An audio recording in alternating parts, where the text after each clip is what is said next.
So today we're going to have a look at some of the warm-ups I use on a daily basis. First thing in the morning when I first pick up a guitar, if I want to do practice a particular piece, like most of us, what I want to do is play it to the best of my ability. That doesn't happen if I start practicing the piece cold, so I use a number of warm-ups just to get my brain-finger connection working, just to get all my muscles warmed up. So the first warm-up I adopt is something I call the spider. Here I've got my first finger at 5th fret on the bottom E, second at 6th, third at 7th, and 4th at 8th. They're all on the same string, so this is not a musical exercise in any way.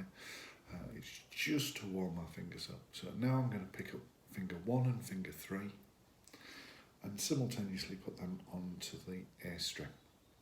So now my first finger's on the A string at 5th, my second finger is at the bottom E at 6th, my third finger is on the A at 7, and my fourth finger is at 8 on the bottom E.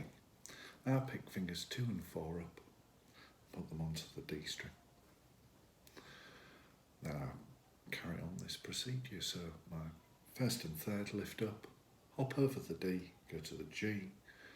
Now my 2 and 4 hop over the G to the B, and now first and third to the top E, and then second and fourth join it on the top E.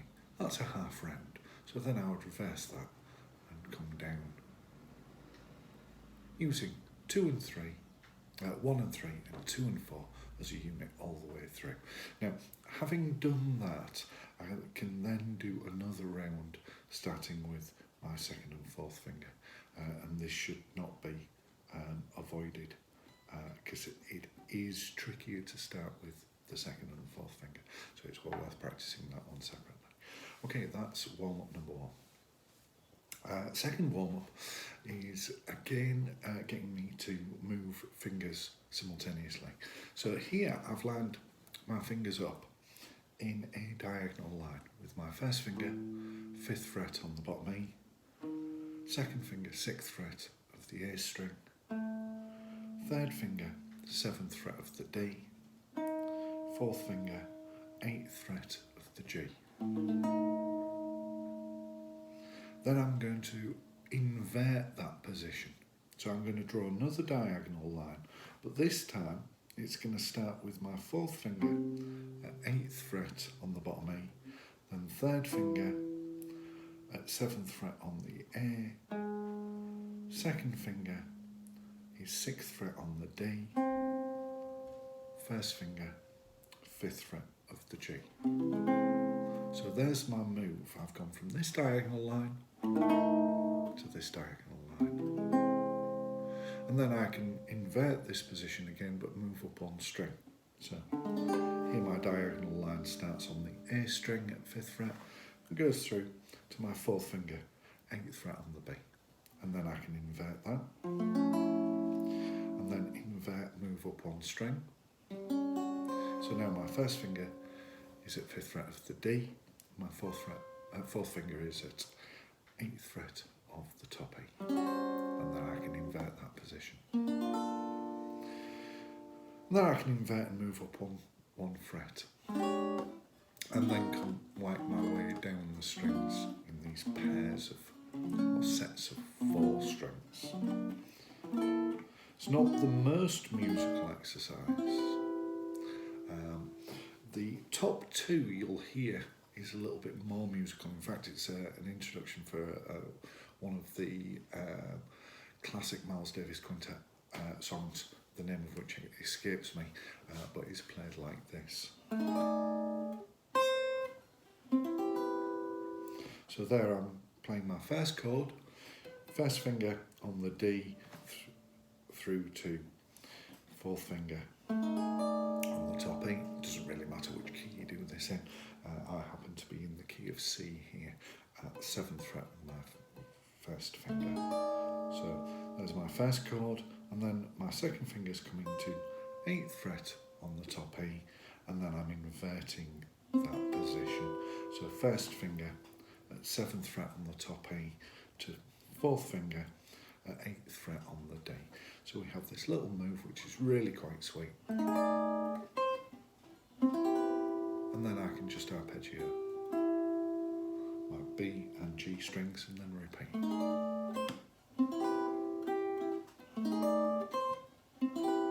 As I say, I can't remember what the tune is called that's the introduction to, but I think it's Red Garland plays it on piano. Yeah, it's one of the Miles Davis tunes. If anybody works out what it is, please let me know. Anyway, there we go. There's the second warm-up, which is more of a chord move. My third warm-up is going to be more of a right-hand exercise, but certainly when you first start this, like most picking exercises, it begins as a left-hand exercise, and it's only with practice that it becomes truly a right-hand exercise. So I'm going to be playing a chromatic scale in E. So I'm starting with my open E, then 1st fret with my 1st finger, 2nd fret with 2nd, 3rd fret with 3rd, 4th fret with 4th finger. And then I'm moving up to the A string and doing exactly the same process.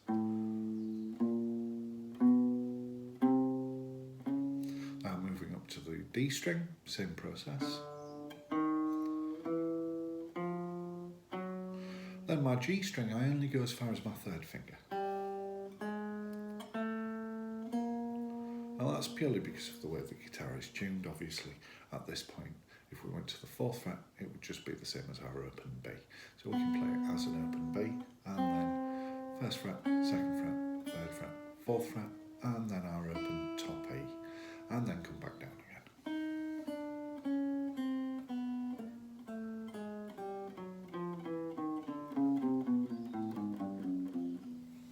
Okay, so how I would begin playing that would be playing 8th notes. So I'd be playing 2 notes per beat. So 1 and 2 and.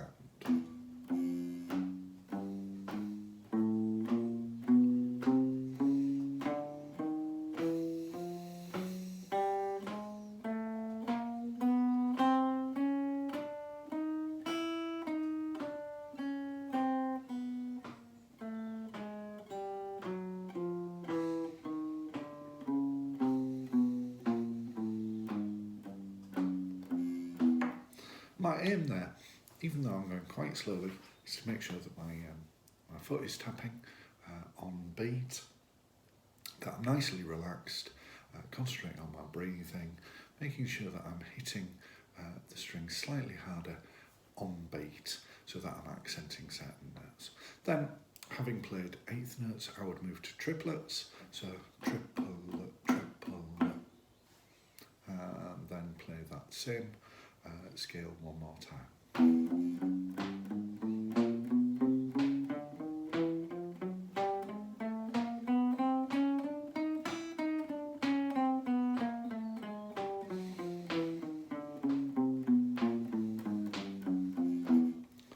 Okay, having played triplets, I could then play a shuffle rhythm with that scale.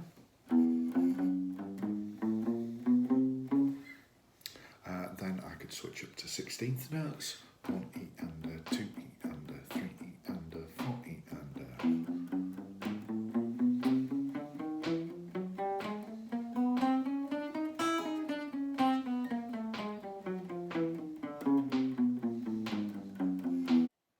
Okay, so just as a little aside to that, last exercise with the E chromatic scale that we looked at, I didn't say anything about the right hand. And I suppose the reason for that is that you can approach the right hand here in any way you like. This is applicable to people using plectrum, finger pickers, classical guitar players. It really doesn't matter. So there in the examples I was using strict alternate picking. Now one of the great things about this exercise for your alternating picking is that we've got 5 notes on most of the strings. Because we've got an odd number of notes on each string, then we change strings with a different direction of pick stroke each time. That's awkward, and therefore it makes it a really good practice technique. It's well worth getting used to that idea. Of course, we could also practice that with all thumb, or alternating thumb and first finger.